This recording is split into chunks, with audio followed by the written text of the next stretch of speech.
Welcome to a journey through the history of art. We will travel along a timeline from the caves to the 19th century. My name is Dr. Jeanne Willette. Let's begin by making the familiar unfamiliar. Imagine that you are an artist and you are asked to create an entirely new art form for an entirely new world. What would you do? What would you make? The period that bridges the end of the Roman Empire and the beginning of the Romanesque era is referred to in art history as early Christian-Byzantine, referring to artistic styles. Early Christian, meaning that it took Christianity hundreds of years to establish itself and move out of the catacombs into the officially sanctioned society. And Byzantine, because only the eastern half of the Roman Empire remained, a tiny sliver clinging to life in northeastern Italy and modern-day Turkey in the cities of Ravenna and Constantinople, named after Constantine and called Istanbul today.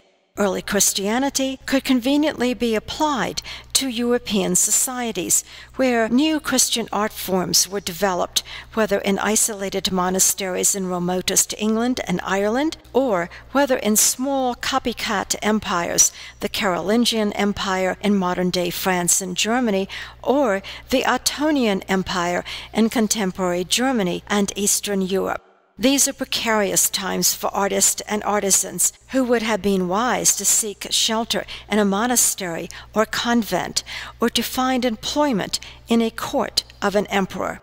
By now, classical art is a distant cultural echo, a little understood trace discernible in the remaining so-called empires, but completely absent in the British Isles, where indigenous Celtic forms reign supreme in a delirious display of the decorative arts. Even in the darkest of dark ages, artists, whether they be called scribes or illuminators or builders, strive to preserve literacy and education, communicate the half-forgotten notion of something called beauty in this bleak world.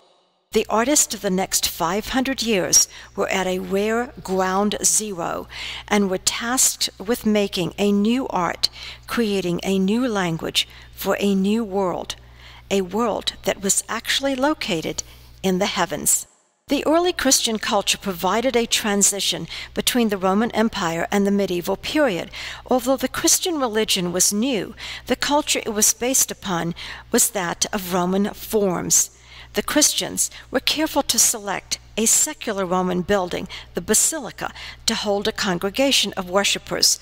The Hall of Justice became a church with a central processional aisle, ending in an altar instead of a judge in the east end or apse. These new churches were often built out of pillaged Roman buildings and followed the Roman habit of disguising the walls, which were completely covered by glittering mosaics that dissolved the materiality of the structure and evoked the otherworldliness of the spiritual. The murals of the Emperor Justinian and his Empress Theodora show frontal floating figures, feet dangling off the ground. The graphic outlines, complex decorative garments, cover the offending human body and shroud it in spiritual glory. The wide, staring eyes gaze into the beyond. All that remains of classicism is a memory of draped garments stiffened into regal armor. The churches themselves were round or central in form in the east and rectangular or vertical in the west, but both designs were based on the cruciform, heralding centuries of ecclesiastical building to come. The churches and the cathedrals became the foci for a clustering of art forms, such as altarpieces and stained glass windows in the north, and religious sculptures and paintings and mosaics used to tell religious stories to the illiterate in the south. Art is in the service of religion, and the artists depict the Holy Family, saints and martyrs, and tell religious stories through a series of set poses and set tableaux.